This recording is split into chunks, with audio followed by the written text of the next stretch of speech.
Hi, my name is Chris McBride. I'm a senior technical consultant here at Synetic Solutions and wanted to take this opportunity to give you a demonstration of how Performance Point can help your end users leverage any kind of OLAP data sources that they have to make business decisions.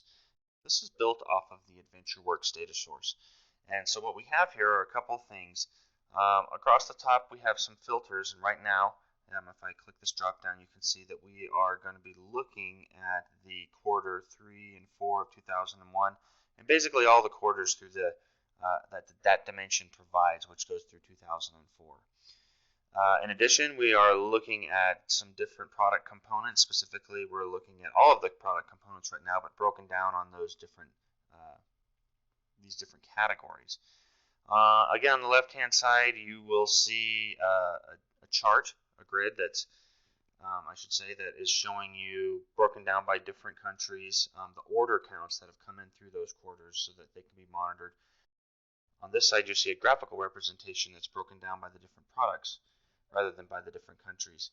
So as an end user, if this was some data that they had, this would demonstrate something. I mean, first of all, we can see, looking on the left-hand side, that the numbers were predictable. They were growing at a pretty steady rate, and something happened on an exponential level here at quarter 3 of 2003, and that is revealed on the graph as well.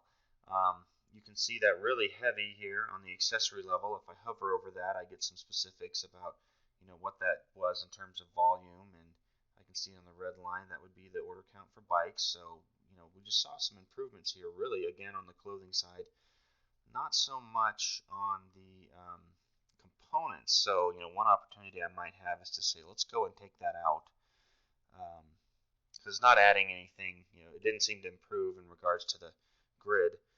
And we can see over here that the order counts, we still were just, it was insignificant in terms of what that volume is. So as an analyst coming in and looking at this data, I mean, my first question is, well, what happened? And certainly the leadership staff may have an answer, but if this was a negative event or something that was in a shorter time frame, they may not know, and they could use this as a tool to drill down and find their answers. So looking at this, there are many dimensions that we could use to look at this data. And if I go to, let's pick on this one here, which is the accessories. I mean, it has seen, from next to nothing up to, exponential growth. So if I right click on this, I have the opportunity to drill down.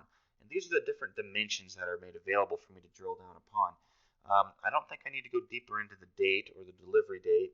Destination currency, I'm going to say, is probably not a factor if I take into account that this has happened across a variety of different geographic areas. We could go deeper into the product. We could go into the sub-product category. Seems to be across products, though, so I'm not going to go there. Could it have been a promotional event? It may have been. There's the opportunity of a sales channel. And as you can see, we can go down and look at other things like deeper into the sales territory and source currency. So I'm going to take a swing here and take a look at the sales channel. I mean, what is bringing these sales in? If I select that, my graph is going to recalculate. And so now I'm starting to get some visibility. If you take a look down here at the bottom, we're seeing no change in terms of the reseller for bikes, no change with the resellers of clothing, no real change for the resellers of accessories. I mean, they've been growing steadily, but not a change. But here's where we're seeing some change here. And so internet bikes was definitely growing, and we saw something pick up here, and definitely saw that looks like internet clothing became available between quarter 2 and quarter 3. In addition, did the internet accessories. And so that seems to have driven the website. I would assume the ability to purchase through the website has really driven the change inside of this organization. And maybe we would want to explore that a little more. And let's drill down into, we looked at promotion. There could be a category. Let's take a look at that. No discounts. So, I mean, the discounts, these were the no discount sales. Down here we have reseller bikes. It doesn't really appear that the no discount accessories, I mean, I think what we were looking at, that was our answer, was in terms of the opportunity that our customers had to purchase through the website.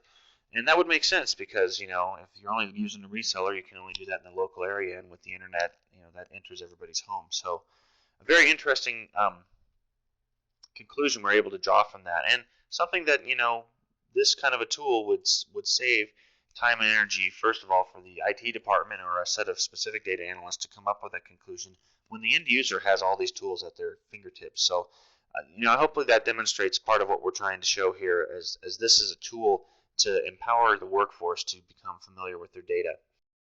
Thank you for watching our video here.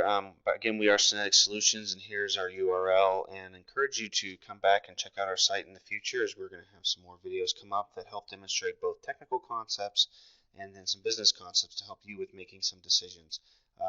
Feel free to give us a call if you're looking for something specific or you need a demonstration that's going to be catered more to your business line, and look forward to seeing you again.